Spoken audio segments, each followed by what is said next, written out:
In the vast emptiness of space, where empires rise and fall like dying stars, one truth remains constant. Humans are considered the galaxy's greatest fools. We throw ourselves into impossible situations, risk everything for strangers, and somehow survive what should kill us. The Zephyrian Empire learned this the hard way when a cargo pilot named Marcus Chun crash-landed on their sacred moon and did something no alien had ever done before. He saved their princess without knowing who she was, without expecting reward, simply because it was right. What Marcus didn't know was that in Zephyrian culture, such an act doesn't just earn gratitude. It creates an unbreakable family bond that would shake the foundations of an empire and force an entire species to reconsider everything they believed about humanity. This is the story of how one human's stubborn refusal to abandon someone in need accidentally started a revolution that would echo across the stars. Marcus Chun had been flying cargo runs through the Outer Rim for 8 years, and in all that time, he had never seen space traffic like this. His modified freighter, the Lucky Strike, drifted at the edge of the Kepler 442 system while he watched through his viewport as hundreds of alien ships moved in perfect formation toward the third moon of the gas giant Zephyrs Prime. The ships were unlike anything in human space, sleek, crystalline vessels that seemed to bend light around their hulls, creating rainbow patterns that hurt to look at directly. Each ship was easily 3 times the size of his freighter, and they moved with a precision that spoke of advanced artificial intelligence or incredible pilot skill. What the hell is going on out there? Marcus muttered to himself, running a hand through his dark hair as he studied the sensor readings. His cargo hold was full of medical supplies bound for the mining colony on Zirian 7, but curiosity had always been his weakness. His grandmother used to say it would get him killed someday. The communications array crackled to life, and a harsh melodic voice filled the cockpit. The translation software took a moment to process the alien language before converting it to standard English. Unknown vessel. You are entering sacred Zephyrian space during the Festival of Ascension. All foreign ships must maintain distance of 50,000 kilometers from Sanctuary Moon or face immediate destruction. Marcus blinked at the speaker.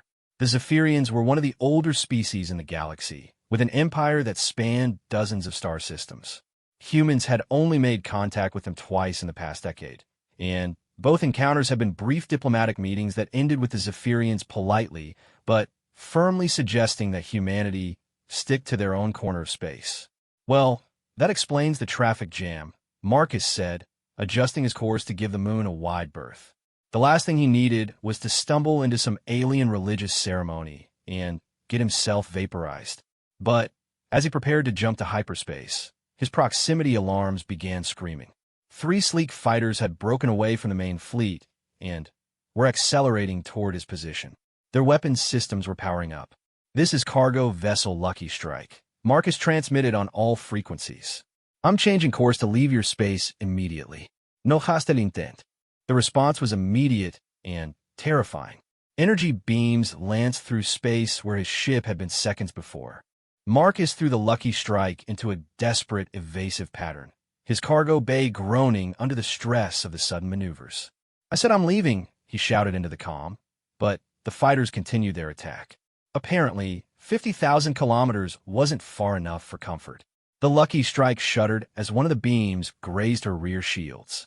Warning lights flashed across the control panel, and Marcus could smell the acrid scent of burning electronics. His ship was tough, built for the rough life of an independent cargo hauler, but she was no match for military-grade Zephyrian weapons.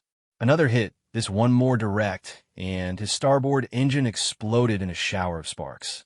The ship spun out of control, tumbling toward the very moon he had been trying to avoid. Marcus fought with the controls, trying to stabilize his descent, but with only one engine and failing inertial dampeners, he was fighting a losing battle. The moon's surface rushed up to meet him, a world of silver sand dunes and towering crystal spires that reflected the light of the distant star. Marcus had maybe 30 seconds to find a landing spot that wouldn't turn him into a crater. There, a flat area between 2 of the larger crystal formations. It would have to do. The Lucky Strike hit the surface of Sanctuary Moon at nearly 300 kilometers per hour, her reinforced hull plowing through silver sand and small crystal outcroppings before finally coming to rest against the base of a massive spire. Marcus was thrown against his safety harness so hard that he saw stars, and for several minutes he could do nothing but hang there, breathing heavily and taking inventory of his various aches and pains. Remarkably, he was alive. Bruised, battered, and probably concussed, but alive. The ship, however, was in bad shape. Emergency lighting cast everything in a red glow, and the air recycling system was making unhealthy, grinding noises. Marcus unstrapped himself and stumbled through the ship, checking for hull breaches and other critical damage. The good news was that the hull was intact. The bad news was that both engines were completely destroyed, the hyperspace drive was offline, and his communications array had been reduced to a pile of melted components. He was stranded on an alien moon with no way to call for help, surrounded by a species that had just tried to kill him. Outstanding, Marcus muttered, slumping against the bulkhead. Just outstanding. Outside, the silver landscape of Sanctuary Moon stretched in all directions, broken only by the towering crystal spires that rose like frozen lightning bolts toward the star-filled sky. In the distance, he could see lights moving among the spires, probably more Zephyrian ships coming to investigate his crash. Marcus grabbed his emergency kit and sealed his modified atmospheric suit. The moon had a breathable atmosphere according to his sensors, but he wasn't taking any chances. His suit was an older model, patched and repatched over the years, but it had kept him alive through vacuum leaks and toxic atmospheres throughout the outer rim. He was about to cycle through the airlock when he heard it, a sound that made his blood run cold. Someone was screaming. The sound was coming from outside, somewhere near the crystal spires. It was high-pitched and desperate, the kind of scream that spoke of mortal terror. Marcus hesitated at the airlock controls. The smart thing to do would be to stay in his ship and hope the Zephyrians were feeling merciful when they found him. But he had never been particularly smart. Marcus cycled through the airlock and stepped onto the surface of Sanctuary Moon. The gravity was slightly lighter than Earth's standard, making each step feel bouncy and unnatural. The screaming was louder now, and he could tell it was coming from the far side of a cluster of smaller crystal formations about 200 meters away. He jogged through the silver sand, his boots leaving deep prints in the fine, glittering grains. As he rounded the crystal cluster, he saw something that made him stop in his tracks. A massive creature, easily the size of an earth elephant, but covered in chitinous black armor and sporting 6 legs tipped with razor-sharp claws, had cornered someone against the base of one of the spires. The trapped figure was small and humanoid, wearing robes that seemed to be made of liquid starlight. The creature was preparing to strike, its massive head lowering as rows of crystalline teeth caught the light. Marcus didn't think. He couldn't think. Some deep-seated human instinct took over, the same one that had driven his species to fight off cave bears and saber-toothed tigers with nothing but sharpened sticks. He pulled the plasma cutter from his tool belt and charged. The creature was so focused on its cornered prey that it didn't notice Marcus until he was almost on top of it. He leaped onto its back, wrapping one arm around what might have been its neck while using the plasma cutter to slice through the thick armor plating. The tool wasn't designed as a weapon, but it could cut through ship hulls, and alien hide was apparently no match for it. The creature reared up with a sound like breaking glass, trying to shake him off. Marcus held on for dear life, continuing to cut deep wounds in its armored hide. Black ichor sprayed from the wounds, hissing where it hit the crystal formations. The humanoid figure against the spire was shouting something in the same melodic language he had heard from the Zephyrian ships, but Marcus was too busy trying not to die to pay attention to the words. The creature spun and bucked, trying to dislodge him, but Marcus had grown up on a farm on New Colorado, and he had ridden plenty of angry livestock in his youth. He shifted his weight and adjusted his grip, staying centered on the creature's back while continuing to carve it up with the plasma cutter. Finally, after what felt like hours but was probably only minutes, the creature collapsed. Marcus rolled clear as it hit the ground, its massive body shuddering once before going still. He lay on his back in the silver sand, breathing hard and staring up at the alien sky. His ribs hurt, his shoulder felt like it might be dislocated, and He was pretty sure he had pulled something in his back, but he was alive. "Are you injured?" The voice was soft and melodic, speaking perfect English with only a slight accent that reminded Marcus of wind chimes. He turned his head and got his first good look at the person he had saved. She was definitely Zephyrian, tall and slender with pale blue skin that seemed to glow with an inner light. Her hair was white as starlight and moved as if it were floating underwater, even in the moon's thin atmosphere. Her eyes were the color of deep ocean water, and they were currently filled with concern and something that might have been gratitude. But it was her clothing that made Marcus's stomach drop. The robes weren't just made to look like liquid starlight. They actually were liquid starlight, flowing and shifting with patterns that seemed to move independently of any fabric. He had seen similar garments in the diplomatic footage from the first contact missions. This was no ordinary Zephyrian. This was someone important. Very important. I think I'm okay," Marcus said, struggling to sit up.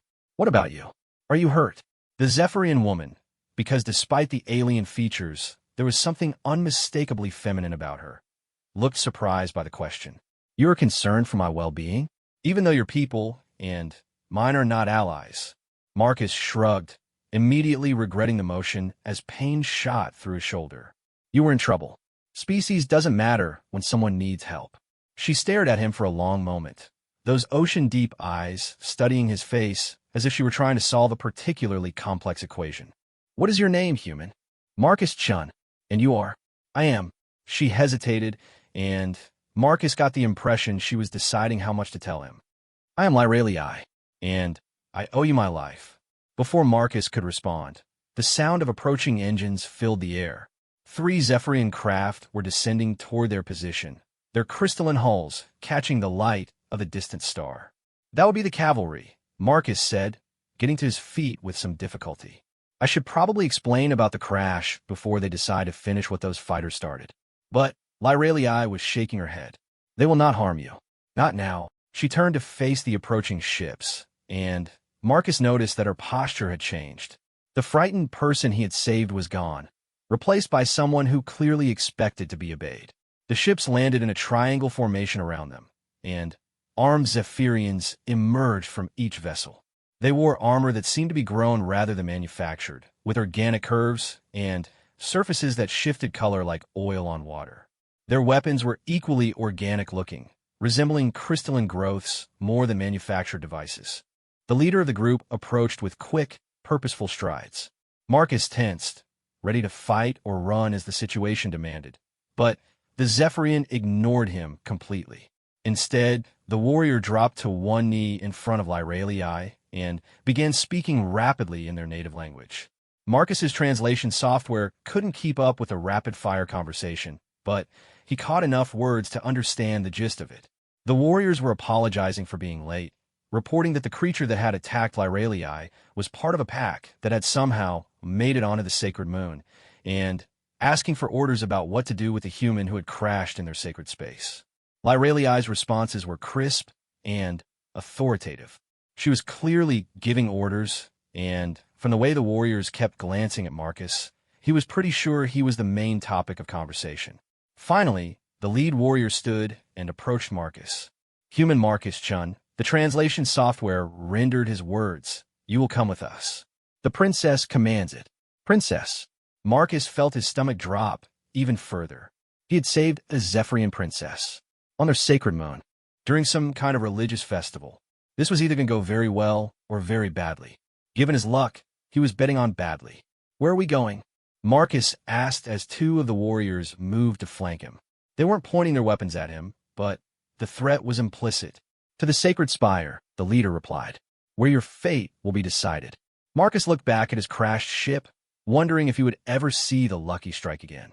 Then, he looked at Lyralii, who was watching him with an expression he couldn't read. "Thank you," she said quietly as the warriors prepared to escort him to their ship, "for what you did. Regardless of what happens next, know that you have the gratitude of the Zephyrian people." Marcus nodded, not trusting himself to speak.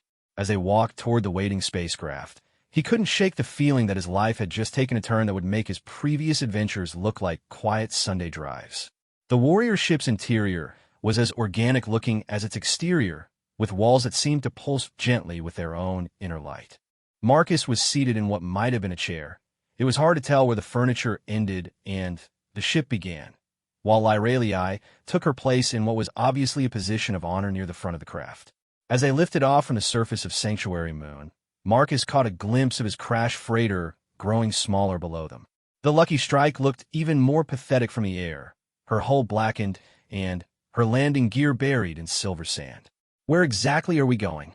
Marcus asked the warrior seated across from him.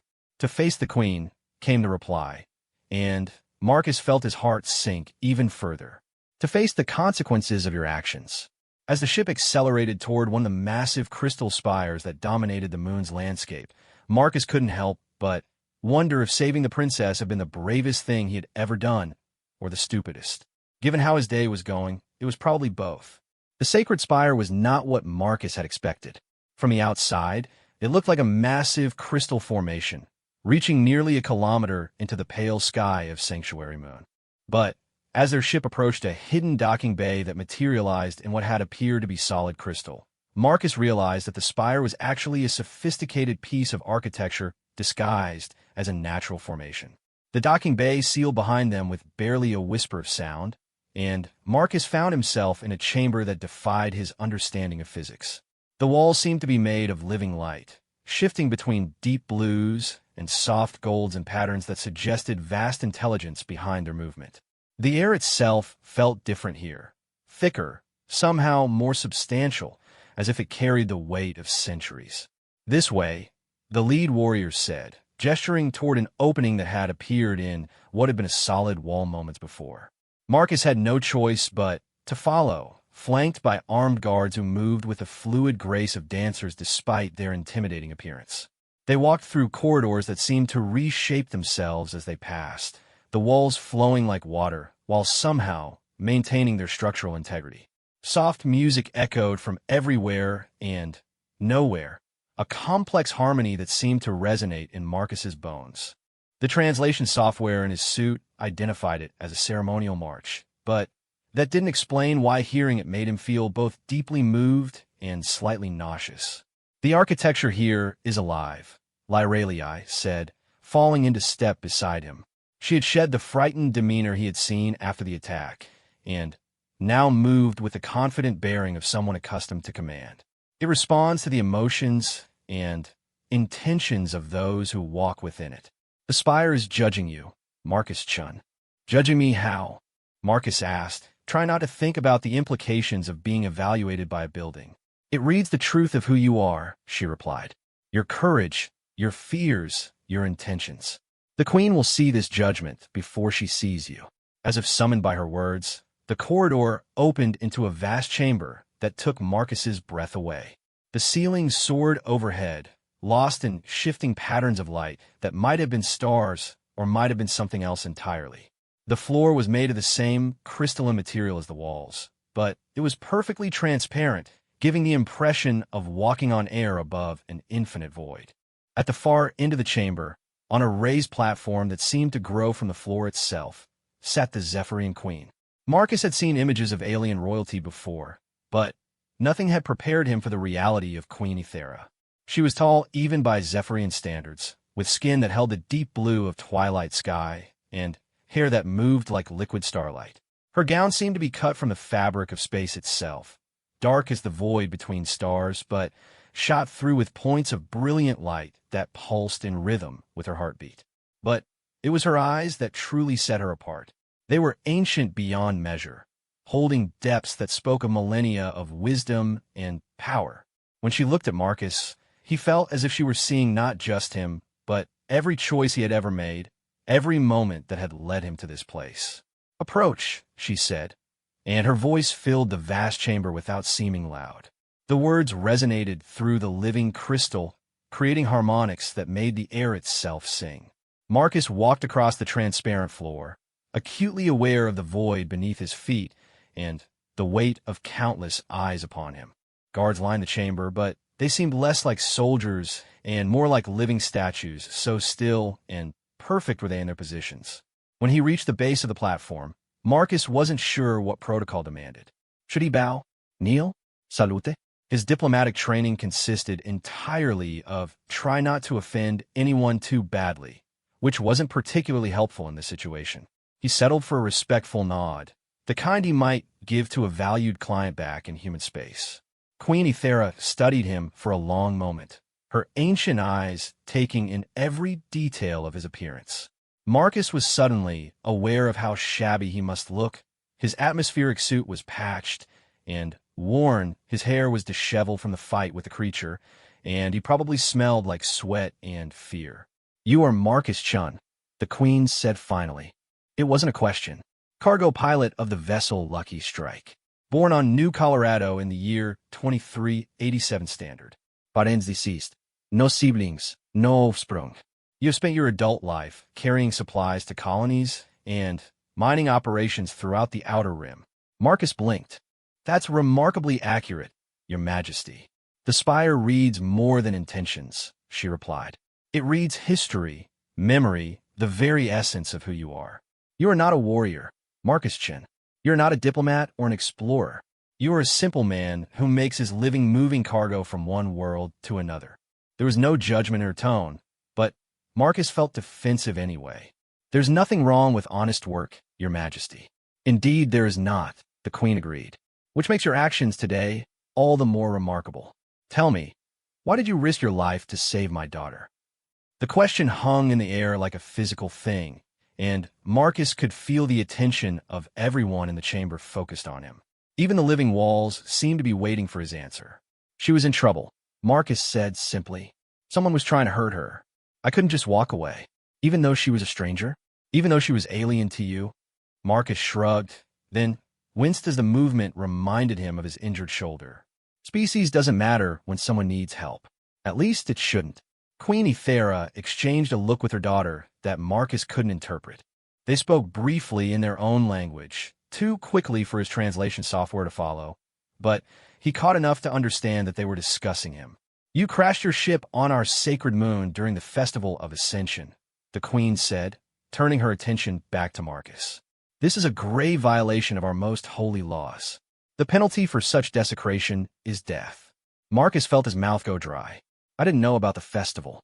My ship was damaged by your fighters when I tried to leave your space. The crash was an accident. Nevertheless, the violation occurred. By law, your life is forfeit. The chamber fell silent except for the soft harmonics of the living crystal. Marcus could hear his own heartbeat echoing in his ears, unnaturally loud in the sudden quiet. However, the Queen continued, you also saved the life of Princess Lyralii. This presents us with an unusual situation. Unusual how? Marcus asked, though he wasn't sure he wanted to know the answer. Queen Ethera rose from her throne, and Marcus was struck by how tall she was, easily 7 feet, with a presence that seemed to fill the entire chamber. In Zephyrian law, there's a concept known as the debt of life. When one person saves another from certain death, a bond is formed that cannot be broken. The saved becomes family to the saver, and the saver becomes family to the saved. Marcus felt a chill run down his spine. Family, in the most literal sense, Princess Lyralii said, stepping forward to join the conversation. The debt of life makes you my brother in the eyes of Zephyrian law, and that makes you a member of the royal family. The implications of this hit Marcus like a physical blow. I'm sorry, what? You are now Prince Marcus Chun of the Zephyrian Empire, Queen Ethera said, and there was something almost amused in her ancient eyes. Congratulations. Marcus stared at her in disbelief. That can't be right. I'm human. I'm not even a citizen of your empire. I'm just a cargo pilot who got lost. The debt of life does not recognize species or citizenship, the Queen replied. It recognizes only the fundamental truth of what occurred. You risked your life to save my daughter. In doing so, you demonstrated the qualities we value most in our people: courage, selflessness, and honor. The law is clear. But I don't want to be a prince, Marcus protested. I just want to fix my ship and get back to work. What you want is irrelevant, Princess Lyralii said, but not unkindly. The debt of life is not a choice. It is a fundamental force of nature, as immutable as gravity or the speed of light. You saved my life, Marcus Chun. Whether you like it or not, you are now my brother.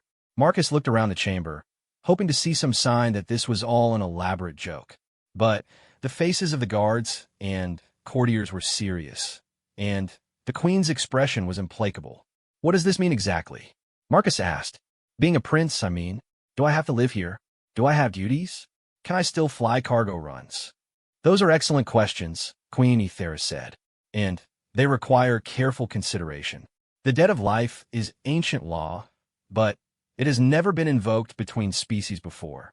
We find ourselves in uncharted territory." She gestured, and a section of the crystal floor rose up to form chairs. "Sit," she commanded. "We have much to discuss." Marcus sat, still feeling like he was trapped in some kind of fever dream. "Your Majesty, with respect, isn't there some way to undo this? Some legal loophole or procedure that would release me from this debt thing?" "Do you wish to be released from it?" Princess Lyralii asked, and Marcus was surprised to hear what sounded like hurt in her voice. "It's not personal," Marcus said quickly. "I'm grateful that the law protects me for being executed for crashing on your moon. But I have a life back in human space. Cargo contracts to fulfill, bills to pay. I can't just abandon everything to become an alien prince, even if that prince ship comes with considerable benefits." Queen Ethera asked, "What kind of benefits?" The queen gestured again, and the walls of the chamber shifted to display images, star charts, ship designs, technological schematics that made Marcus's head spin. "As a member of the royal family, you would have access to Zephyrian technology," she said. "Our ships are capable of traveling between star systems in days rather than weeks. Our medical knowledge could extend your lifespan by centuries. Our manufacturing techniques could provide you with wealth beyond imagining." Marcus studied the images on the walls. The Zephyrian ships were indeed impressive, sleek, fast, and obviously far more advanced than anything in human space. But something about the offer bothered him. "What's the catch?" he asked. Queen Ethera smiled, the first genuine expression of emotion he had seen from her. "You are perceptive, Marcus Chun. There is indeed a catch. As a prince of the Zephyrian Empire, you would be expected to represent our interests in human space, to serve as an ambassador and liaison between our peoples. You want me to spy on humanity. We want you to help us understand humanity," Princess Lyralii corrected. "Your people are unusual. Most species in the galaxy are predictable. They follow logical patterns of behavior. But humans consistently act in ways that defy explanation." "Such as?" Marcus asked. "Such as risking their lives to save complete strangers," the queen said pointedly. "Such as exploring dangerous regions of space for no apparent reason. Such as forming emotional attachments to inanimate objects like starships." Marcus thought about his own attachment to the Lucky Strike and had to admit she had a point. "Your people fascinate us," Princess Lyralii continued, "and they worry us. In the few encounters we have had, humans have demonstrated capabilities that should be impossible given your technological limitations. Ships that survive damage that should destroy them. Crews that accomplish missions that should be beyond their abilities. Individuals who somehow succeed where our best projections say they should fail. You're talking about human stubbornness," Marcus said. "We don't know when to quit." "We are talking about something more than stubbornness," the queen said. "We are talking about a fundamental difference in how your species approaches reality. And we need to understand that difference before it becomes a threat to galactic stability." The implications of this were staggering. "You think humans are dangerous?" "We think humans are unpredictable," Queen Ethera replied. "And in our experience, unpredictable species either become valuable allies or existential threats. There's rarely a middle ground." Marcus leaned back in his crystal chair, trying to process everything he had heard.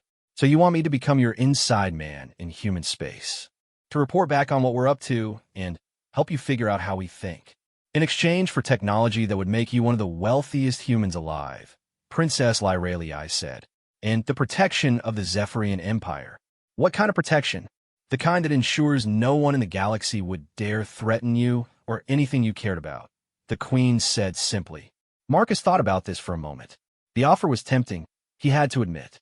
He had spent years scraping by on the margins of human space, taking dangerous cargo runs to make ends meet. The technology the Zephyrians were offering could change everything. But something still bothered him about the whole arrangement. "Why me?" Marcus asked finally. I mean, I appreciate that I saved your daughter, but there have to be better candidates for this kind of job. Diplomats, scientists, people who actually understand politics and alien cultures. Queen Ethera and Princess Lyralii exchanged another of their meaningful looks. Because you're not a diplomat or a scientist, the queen said. You are exactly what you appear to be, an honest man who makes his living through hard work. You have no hidden agendas, no political ambitions. You saved my daughter not because you hoped for reward, but because it was the right thing to do. In other words, Princess Lyralii added, you're the first human we have ever met who we actually trust. Marcus felt the weight of their expectations settling on his shoulders like a physical burden. And if I refuse? Then you are free to go, Queen Ethera said. We will repair your ship and provide you with safe passage back to human space. The debt of life will remain, making you technically a prince of our empire, but you will never be asked to exercise that authority. But you will also never again have the opportunity to see the galaxy as few humans ever have, Princess Lyralii said. To be part of something larger than cargo runs and commercial transactions, to help shape the future relationship between our species. Marcus closed his eyes and rubbed his temples. His head was beginning to ache from trying to process all of this. When he had woken up that morning, his biggest concern had been whether he would make his delivery deadline. Now he was being asked to become an alien prince and reshape interstellar relations. I need time to think about this, he said finally. Of course, Queen Ethera said. You will be our guest here on Sanctuary Moon while you consider your decision. Lyralii will show you to your quarters and explain our customs. Take all the time you need. As Marcus was escorted from the throne chamber, he caught a glimpse of the vast crystal spire rising around him. Somewhere in the distance, he could see the lights of other ships, other Zephyrians going about their daily lives during their sacred festival. He had thought he was just passing through their space on a routine cargo run. Instead, he had somehow become the most important human in galactic history. No pressure at all. The quarters Princess Lyralii showed Marcus to were unlike anything he had ever seen. The chamber was carved from living crystal that seemed to anticipate his needs, adjusting lighting and temperature without any visible controls. The walls displayed slowly shifting patterns that the princess explained were meant to promote restful sleep and clear thinking. The room will adapt to your preferences over time, Lyralii said as she gestured around the space. Simply express your desires aloud, and the crystal will respond. Marcus looked at what appeared to be a bed, though it was more like a shallow depression in the crystal floor filled with some kind of luminous liquid that held the perfect shape of a mattress. I'm not sure I'm ready to sleep in alien technology. The bed is perfectly safe, Lyralii assured him. The liquid is composed of nanoscale organisms that monitor your vital signs and adjust their configuration to provide optimal support for your physiology. They will also repair any injuries you sustained during your fight with the Void Stalker. The what now? The creature that attacked me. We call them Void Stalkers, predators from the deep spaces between stars. How one made it on his sanctuary moon is concerning. Marcus studied her face. You don't think it was an accident, do you? Lyralii's expression grew troubled. Nothing happens on Sanctuary Moon by accident during the Festival of Ascension. The moon is protected by shields that would prevent any natural predator from reaching the surface. For a Void Stalker to be here during our most sacred ceremony. Someone put there deliberately, Marcus finished. It is possible, but such an act would be not just murder, but the highest form of blasphemy. To corrupt the Festival of Ascension with violence. She shook her head. I cannot imagine anyone in our empire capable of such sacrilege. Marcus thought about the implications. What exactly is the Festival of Ascension? It is the ceremony by which young Zephyrians are formally recognized as adults and granted their place in society. I was here for my own ascension. At 23 centuries old, I am finally considered mature enough for adult responsibilities. Marcus nearly choked. You're 2,300 years old? Yes. Is that significant? I'm 31, Marcus said weakly. Lyralii looked genuinely surprised. Truly? But you seem so mature, so capable. How is it possible for humans to accomplish so much in such brief lives? We don't have time to waste, I guess, Marcus replied. The conversation was making him feel oddly philosophical. When you only have maybe 80 years if you're lucky, you learn to make quick decisions and live with the consequences. Perhaps that explains your people's reputation for reckless courage, Lyralii mused. When life is brief, the cost of heroic action seems less significant. Before Marcus could respond, a soft chime echoed through the chamber. The wall nearest the door became transparent, revealing a figure in ornate robes standing in the corridor outside. High Counselor Vex, Lyralii said, her tone becoming formal. Please, enter. The door dissolved, and the newcomer glided into the room. High Counselor Vex was ancient even by Zephyrian standards, with skin so pale it was almost translucent and eyes like chips of winter ice. His robe seemed to be cut from solid shadow, absorbing light rather than reflecting it. Princess, Vex said, offering a bow that somehow managed to convey respect while suggesting it was barely adequate. I trust you are recovering from your ordeal. I am well, thanks to Prince Marcus, Lyralii replied, emphasizing the title. Vex's cold gaze fixed on Marcus. Ah yes, the human. I confess myself curious about the circumstances of this remarkable elevation. Marcus didn't like the way the counselor was looking at him, like he was a particularly interesting specimen in a laboratory. I'm sure Princess Lyralii can fill you in on the details. Indeed she can, Vex said smoothly, though I confess myself puzzled by certain aspects of your story. Tell me, Prince Marcus, what brought you to Zephyrian space during our most sacred festival? Something about the question felt like a trap. I was carrying medical supplies to Zirian, 7. Your space was the fastest route. Medical supplies, Vex repeated. How convenient. And these supplies, they would not by chance be intended for the human mining colony that has been illegally harvesting quantum crystals from the Zirian asteroid belt? Marcus felt his stomach drop. The Zirian mining operation was supposed to be legitimate, operating under proper licenses from the Galactic Commerce Authority. If it was actually illegal, I don't know anything about illegal mining, Marcus said carefully. I was hired to transport medical supplies to a legally operating colony. Of course you were, Vex said, his tone suggesting he didn't believe a word of it. And I am certain you had no knowledge that quantum crystals are sacred to the Zephyrian people, nor that harvesting them without our permission is considered an act of war. The temperature in the room seemed to drop several degrees. Marcus looked at Lyralii, hoping for some sign that the counselor was exaggerating, but her expression was carefully neutral. High Counselor, Lyralii said finally. Prince Marcus had no way of knowing the true nature of the Zirian operation. His involvement was purely coincidental. Coincidental, Vex repeated. How remarkable that so many coincidences should align. A human cargo pilot just happens to choose a route through our sacred space. Just happens to crash on Sanctuary Moon during the Festival of Ascension. Just happens to encounter a void stalker that should not exist on this world. Just happens to save the life of our princess at the exact moment when such an action would invoke the dead of life. Each word hit Marcus like a physical blow. When laid out like that, the series of events did seem almost impossibly convenient. Are you suggesting I planned all of this? I'm suggesting that someone planned all of this, Vex replied. Whether that someone was you, or whether you are merely an unwitting tool, remains to be determined. Enough. Queen Ethera's voice filled the chamber, though she was nowhere to be seen. High Counselor Vex, you will cease this interrogation immediately. My queen, Vex said, bowing toward the ceiling, I am merely seeking to understand the true nature of these remarkable events. You are seeking to undermine the dead of life for your own political purposes, the queen's voice replied coldly. Prince Marcus has been judged by the sacred spire itself. His intentions are pure, his actions noble. I will not have you poison this sacred bond with your suspicions. Vex's expression remained neutral, but Marcus caught a flash of something. Anger? Frustration in those cold eyes.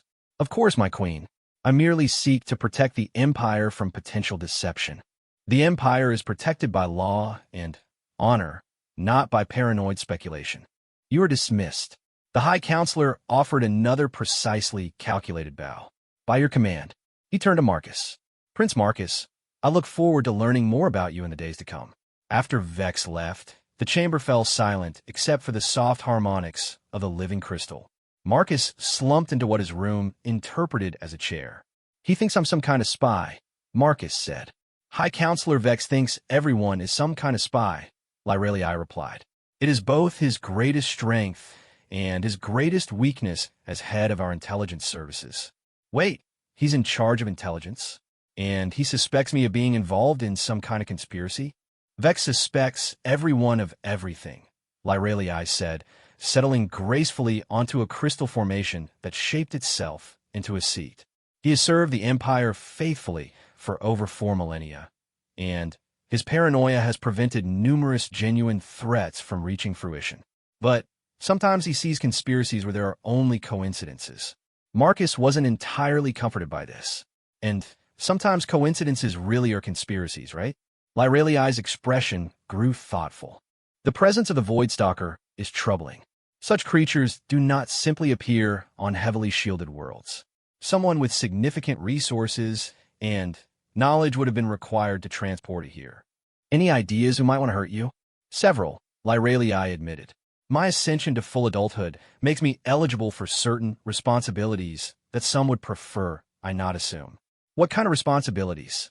Lyrelii was quiet for a long moment, as if weighing how much to tell him. I'm not merely a princess, Marcus. I am the heir apparent to the Zephyrian Empire. When my mother eventually enters the long sleep, I will become queen.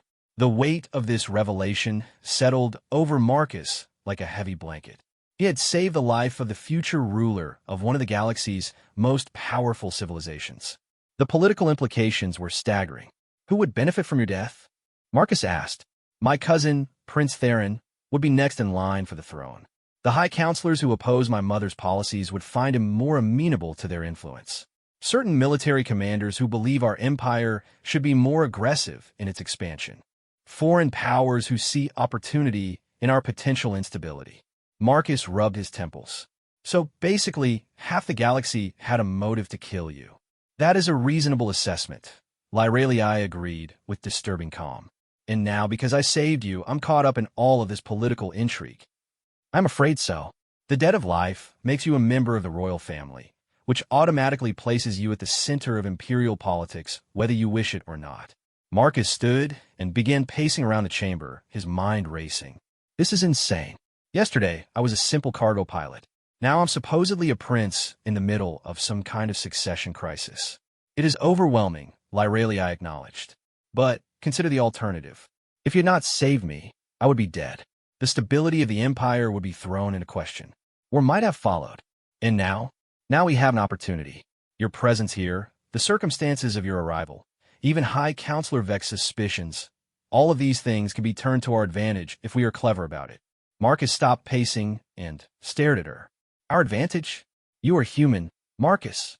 Your people's reputation for unpredictability is well known throughout the galaxy.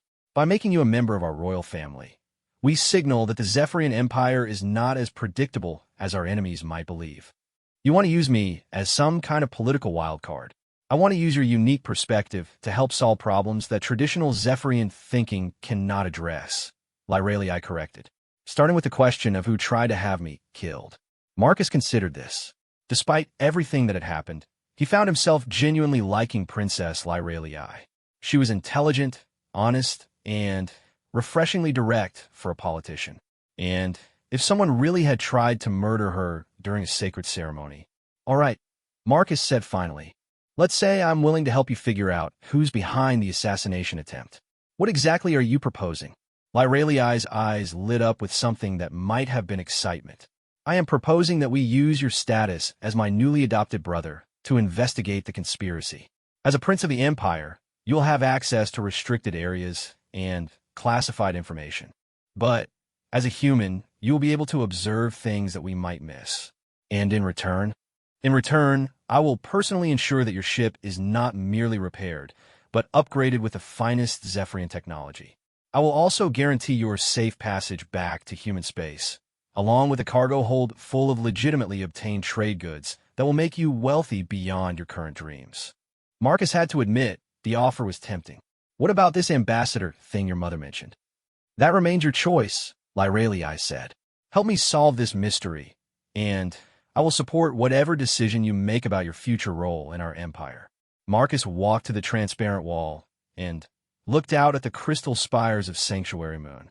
Somewhere out there, people were plotting and scheming, playing games with lives and empires. He had never wanted to be part of such things.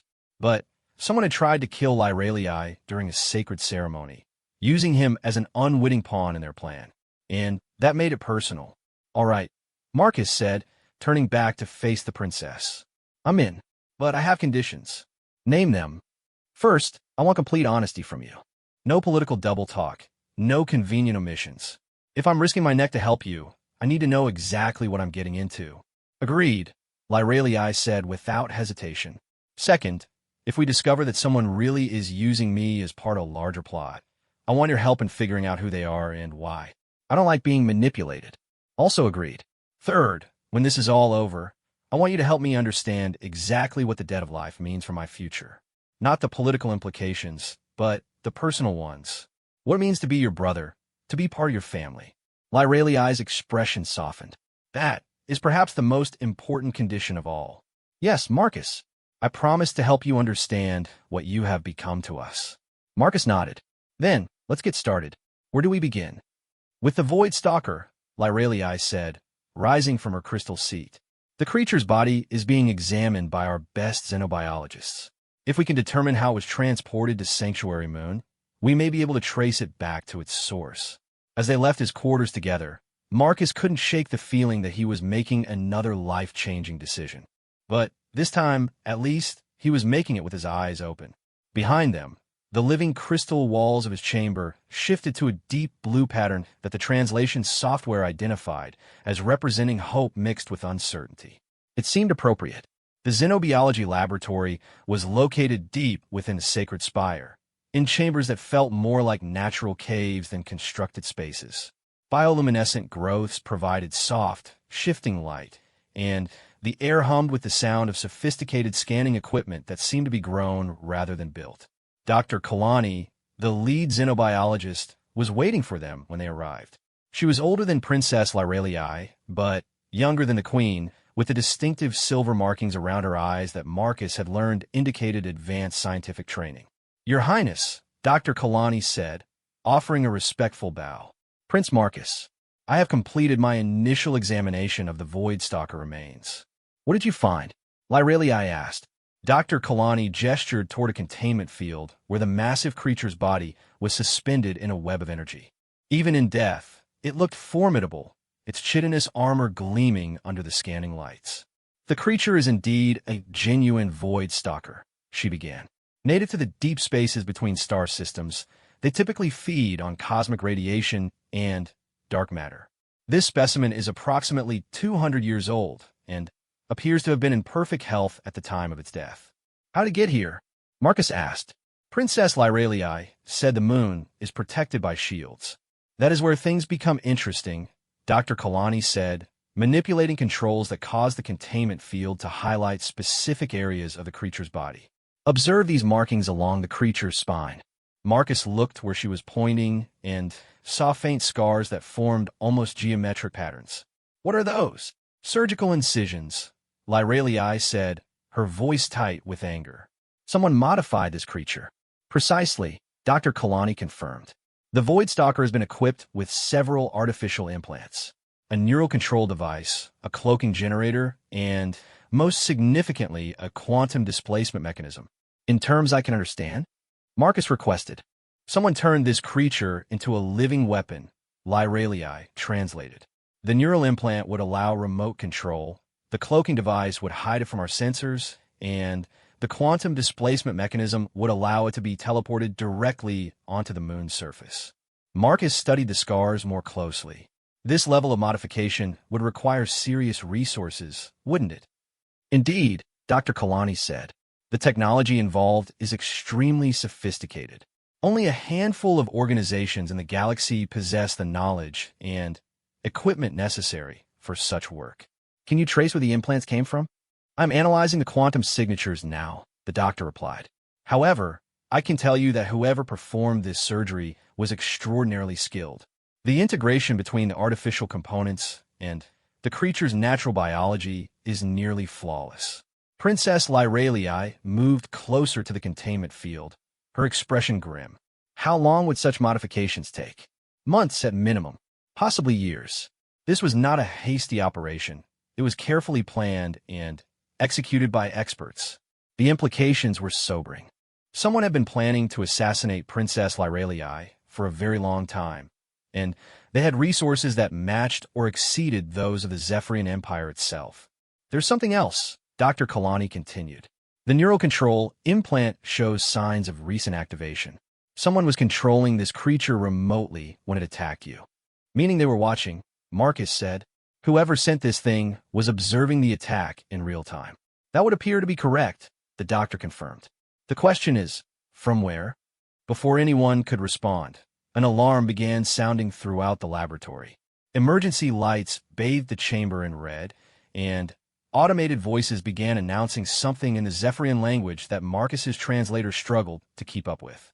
What's happening? Marcus asked. Security breach, Lyralii said, her hand moving instinctively to a weapon Marcus hadn't noticed she was carrying. Someone has breached the spire's defenses. Dr. Kalani was already moving toward a communication panel. Laboratory 7 to Security Central. We are secure, but require immediate update on the breach location. The response came back in the clipped tones of military efficiency.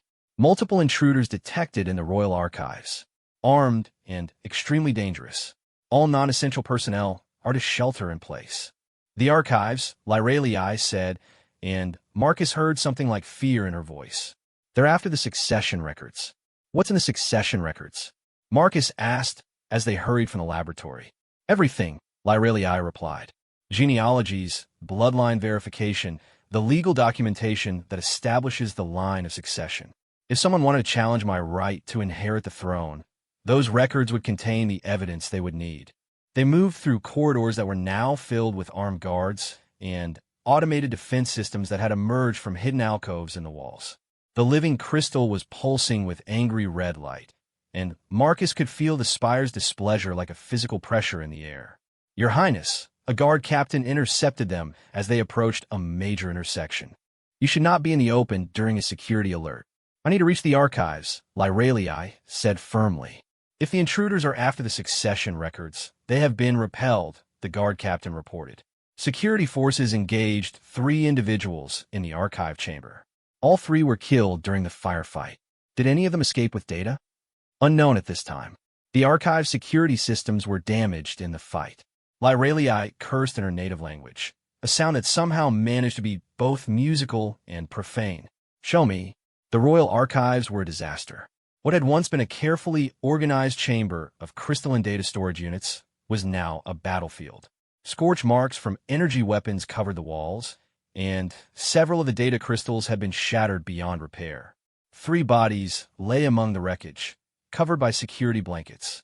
Princess Lyralii approached the first one and pulled back the covering, revealing a face that made Marcus's blood run cold. The features were vaguely humanoid, but wrong in subtle ways. The proportions were off, the skin had an artificial quality, and there were seams visible along the jawline and temples. Synthetic beings, Lyralii said grimly. Extremely sophisticated ones. Androids? Marcus asked. More than androids. These are perfect biological replicas, indistinguishable from living beings until damaged. Creating such constructs requires technology that few species possess. Marcus examined the other bodies and found them equally artificial. Whoever sent them wanted to make sure they couldn't be traced back to their source. Indeed, if the mission had succeeded, the bodies would have been programmed to self-destruct, leaving no evidence. A technician working on the damaged archive systems called out to them. Your Highness, I have preliminary results on what data was accessed. They hurried over to where the technician was working with equipment that seemed to be part medical scanner, part quantum computer. What did they take? They attempted to access the bloodline verification matrices, the technician reported. However, our security protocols prevented the download. They did manage to query specific genealogical data. What kind of queries? Lyralii demanded. The technician's expression was troubled. They searched for any records relating to adoption protocols, foreign bloodline integration, and, most specifically, references to the dead of life. Marcus felt the pieces clicking into place. They were looking for information about me. It would appear so, Lyralii agreed. But why? What could they hope to gain from such knowledge? The answer came from an unexpected source. High Counselor Vex appeared in the archive entrance, his dark robes making him look like a shadow given form. They were seeking to understand the legal implications of your brother's elevation, Vex said, moving into the chamber with his characteristic gliding walk.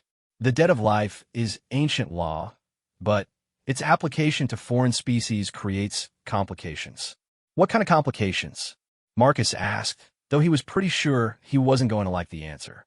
The kind that could be used to challenge the legitimacy of the entire royal succession, Vex replied. If Prince Marcus's elevation to the royal family was somehow illegal or improper, it could call into question Princess Lyraliai's own right to inherit the throne. Lyraliai's eyes widened with understanding. The doctrine of contaminated bloodlines. Precisely, Vex confirmed. Ancient law states that if a royal bloodline is contaminated by illegal adoption or false family bonds, the entire line of succession becomes invalid. Marcus felt sick. So by saving your life, I might have accidentally made it impossible for you to become queen? Only if someone can prove that the debt of life was improperly invoked, Lyraliai said. But such proof would require evidence that you were not actually in mortal peril when Prince Marcus intervened, Vex finished, or evidence that the circumstances of the rescue were artificially created. The weight of this revelation hit Marcus like a physical blow. The whole thing was a setup. The Void Stalker, the crash, everything. Someone arranged it all to create a situation where saving you would actually hurt you. But who would have such knowledge of our laws? Lyraliai asked. And why go to such elaborate lengths? Because, Vex said quietly, they needed Prince Marcus to appear completely innocent of any conspiracy. If he had been an obvious agent of a foreign power, the debt of life could never have been invoked. But as an unwitting pawn, I legitimized the whole plot, Marcus finished. My genuine ignorance makes me the perfect weapon against you. They stood in silence among the wreckage of the archives, each of them processing the implications. Marcus felt a fury building inside him unlike anything he had ever experienced. He had been used, manipulated, turned into a weapon against someone who had become genuinely important to him. There's something else, the technician said hesitantly. The intruders also accessed shipping records for the past 6 months. Specifically, they searched for any cargo movements involving human vessels. Marcus's blood ran cold. They were tracking me. How long have they been watching? Long enough to arrange for you to be in exactly the right place at exactly the right time, Vex said. The question now is, what do we do with this knowledge? Princess Lyraliai was staring at the damaged archive crystals, her expression thoughtful. We use it, she said finally. Whoever orchestrated this conspiracy believes they are in control. They think Prince Marcus is their unwitting tool, and that I am trapped by the very law that was meant to protect me. So what do you propose? Marcus asked. We let them continue to believe they are in control, Lyraliai said, turning to face him with a smile that was both beautiful and dangerous. While we hunt them down and destroy them. How? By giving them exactly what they think they want, she said. We will announce your formal acceptance of your role as Prince of the Zephyrian Empire. We will schedule the ceremony that will make you an official member of the royal family. And we will invite all the likely suspects to attend. Marcus stared at her. You want to use me as bait. I want to use both of us as bait, Lyraliai corrected. But bait with very sharp teeth. High Counselor Vex nodded slowly. A dangerous plan, but it has merit. If the conspirators believe their plot is succeeding, they may reveal themselves in an attempt to complete their mission. And if they don't take the bait? Marcus asked. Then we will have gained nothing, Lyraliai admitted. But we will have lost nothing either, since they clearly intend to continue their efforts regardless. Marcus thought about it. The plan was risky, but it was also the first proactive step they could take in what had so far been a purely reactive situation. And the more he thought about being used as a pawn in someone else's game, the angrier he became.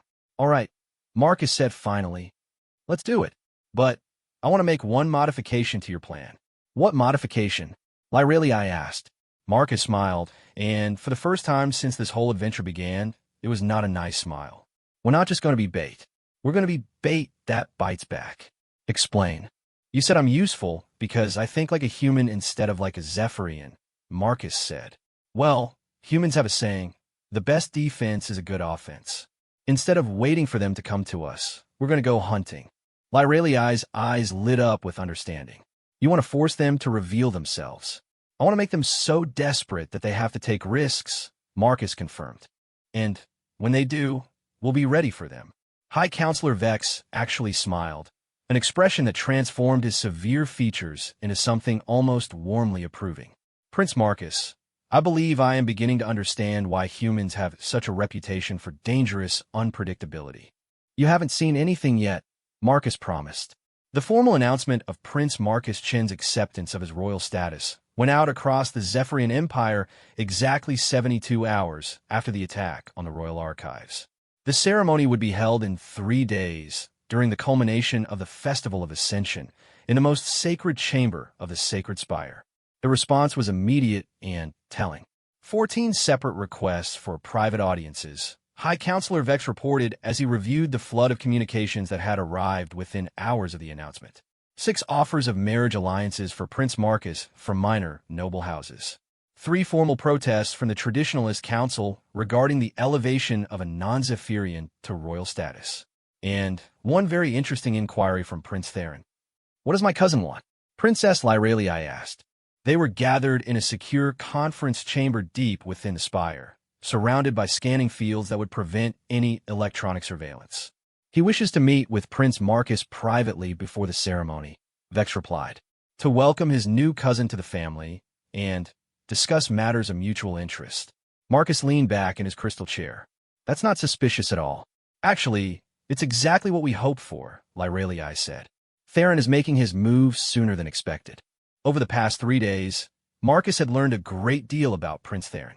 The Queen's nephew was intelligent, ambitious, and popular with certain military factions who believed the Zephyrian Empire should be more aggressive in its expansion. He had never openly challenged Lyraliai's position as heir, but he had built a network of allies who would support his claim to the throne if circumstances changed.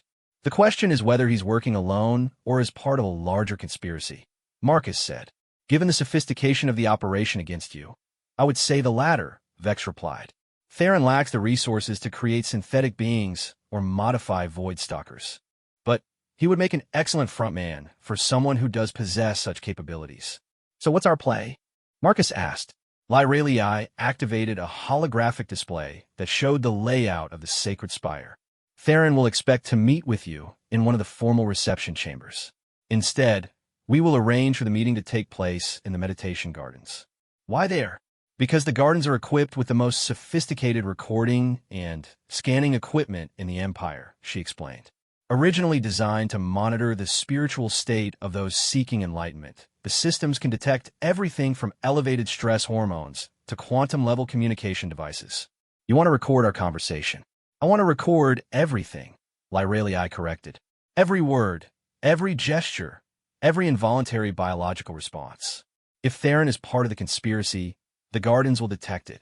Marcus studied the holographic layout. And if he's innocent, then we will have eliminated a suspect and moved closer to identifying the real threat, Vex said. There's something else, Lyraliai added. The meditation gardens have another unique feature.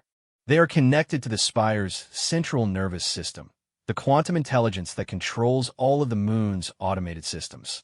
Meaning that if we can get Theron to reveal information about the conspiracy, we can use the spire itself to track down his co-conspirators in real time. Marcus had to admit it was an elegant plan. What do you need me to do? Be yourself, Lyraliai said. Theron will be expecting a naive human who can be easily manipulated. Let him think he's succeeding while you gather information about his true objectives. And if he tries to kill me, the gardens are protected by defensive systems that can respond faster than thought, Vex assured him. You will be in no physical danger. Marcus hoped that was true. The meditation gardens were unlike anything Marcus had ever seen. Located at the very heart of the sacred spire, they consisted of terraced levels of living crystal formations arranged around pools of luminescent water. The air itself seemed alive, shimmering with patterns of light that responded to the presence of conscious minds. Prince Theron was waiting for him near one of the larger pools, and Marcus's first thought was that the man looked exactly like what Central Casting would order for the role of treacherous royal cousin. He was tall, and handsome in a classical way, with perfect features and clothing that managed to suggest both elegance and military readiness. Prince Marcus, Theron said, rising from a crystal bench and offering a precisely calculated bow. "Welcome to the family." "Thank you, Your Highness," Marcus replied, matching the formality. "Though I have to say, this isn't exactly how I imagine my week going." Theron laughed, a sound that seemed genuine, but somehow didn't reach his eyes. "I imagine not. The circumstances of your elevation are quite remarkable." "That's one word for them," Marcus said, settling onto a bench across from Theron. The crystal formations around them began to glow more brightly, responding to their presence. "You know," Theron said conversationally, "I've been thinking about your situation quite a bit since the announcement. The debt of life is an ancient law, but its application to interspecies relationships is unprecedented. So I've been told. There could be complications," Theron continued. "Legal challenges, questions of legitimacy. Some might argue that a human cannot truly understand the spiritual significance of Zephyrian law, and therefore cannot be bound by it." Marcus kept his expression neutral, but he could feel the garden's scanning systems analyzing every micro-expression, every shift in his posture. "Are you one of those people?" "I am pragmatic," Theron replied smoothly. "I want what's best for the Empire, and I worry that these complications could destabilize the succession at a time when we can least afford it." "What kind of destabilization?" Theron leaned forward, his expression becoming earnest. "Marcus, may I call you Marcus? You seem like an intelligent man. Surely you realize that your presence here creates opportunities for those who oppose my cousin's rule." "What kind of opportunities?" "The kind that could lead to civil war," Theron said bluntly. "If certain factions challenge the legitimacy of your adoption, they could use it as a pretext to challenge Lyraliai's right to inherit the throne." Marcus felt a chill. "And you're worried about this possibility?" "I'm terrified of it," Theron said, and for a moment his mask slipped enough to reveal what might have been genuine emotion. "The Empire has been stable for millennia, but stability can be fragile, especially when it depends on traditions that have never been tested under unusual circumstances." "So what are you suggesting?" Theron was quiet for a moment, staring into the luminescent water of the pool. "There might be a way to resolve this situation that would be beneficial for everyone involved." "I'm listening."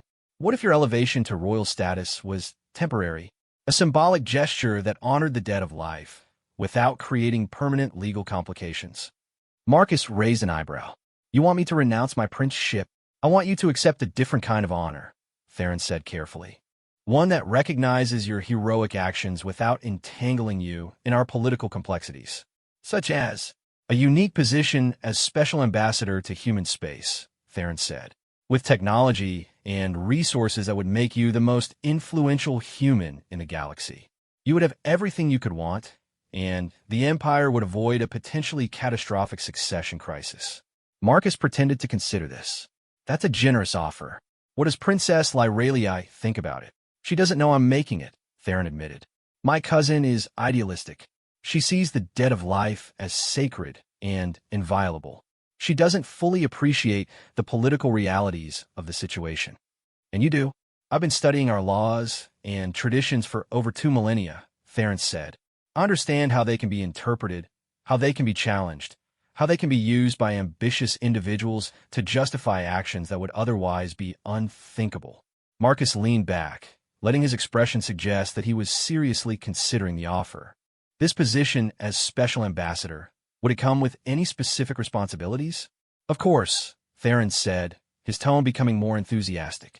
"You would be our primary liaison with human governments and corporations.